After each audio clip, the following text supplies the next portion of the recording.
প্রিয় বন্ধুরা, আমরা অনেক সময় অনেক আজব আজব প্রাণী দেখে থাকি, কিন্তু আমরা জানি না সেই প্রাণীগুলো আসলে কতটা হিংস্র হতে পারে। চলুন আজকের ভিডিওতে আমরা দেখে নেব যে প্রাণীদের হিংস্রতা ঠিক কতটাই।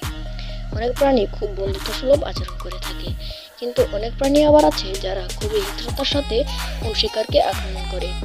চলুন দেখে নিই আজকে তেমনই কিছু প্রাণীগুলোকে। আজকের এই ভিডিওটি খুবই ইন্টারেস্টিং হতে চলেছে। চলুন তবে দেখে নেওয়া যাক কিছু প্রাণীর হিংস্রতা আর কিছু প্রাণীর খুব অদ্ভুত রকমের আচরণ। চলুন তবে দেখে নেওয়া যাক। প্রথমে আছে আমাদের এই চিতাবাঘটির শিকার।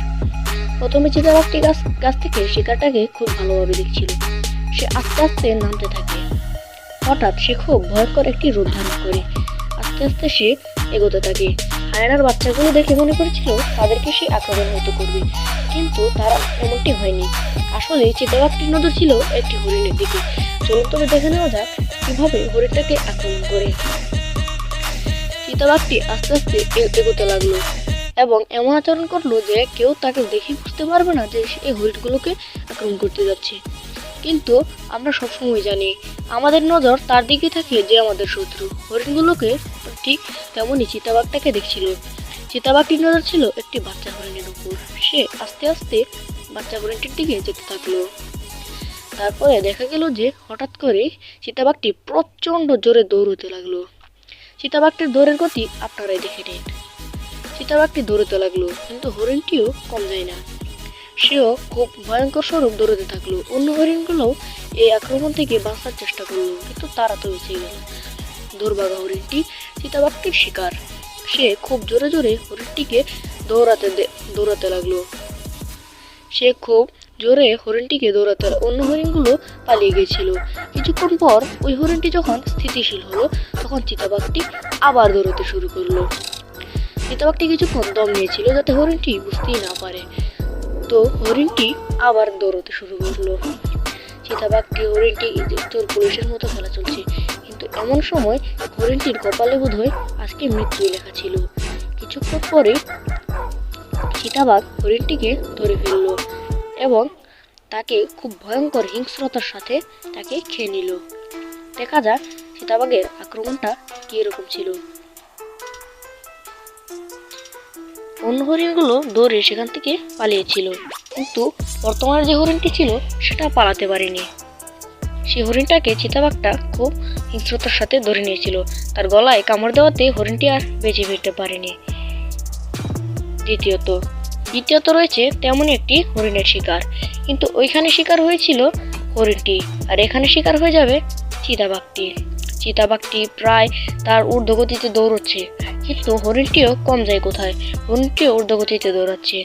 জীবনের মায়া তো কেউ ছাড়তে চায় না। হরিণটিও খুব জোরে জোরে দৌড়াতে লাগলো।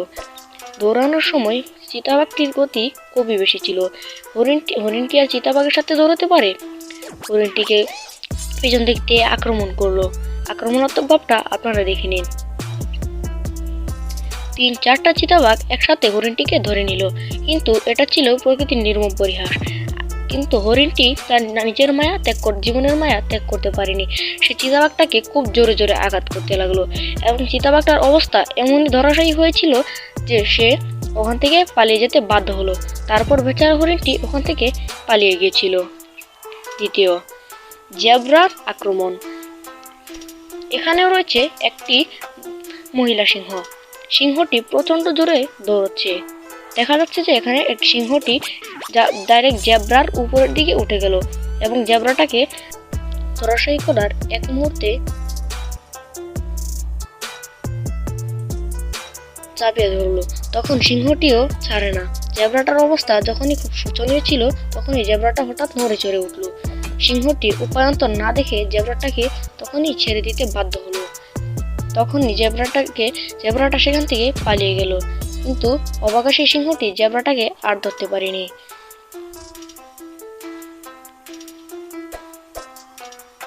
জেব্রাটা খুবই উগ্রতার সাথে সেখান থেকে পালিয়ে গেল। এবার ছিল চিতাবাঘের বোকামি। সেখানে ছিল একটা খুবই হিংস্র সজারু।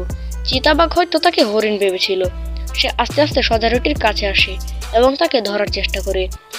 সে যেন দেখা যাচ্ছিল সে তার বন্ধুর সাথে খেলা করছে, কিন্তু সজারুটা তার সাথে একেবারেই বন্ধুত্বসুলভ আচরণ করেনি। কারণ সে জানতো যে চিতাবাঘ কতটা হিংস্র। দেখুন তারপরে বাঘের পরিণতিটা।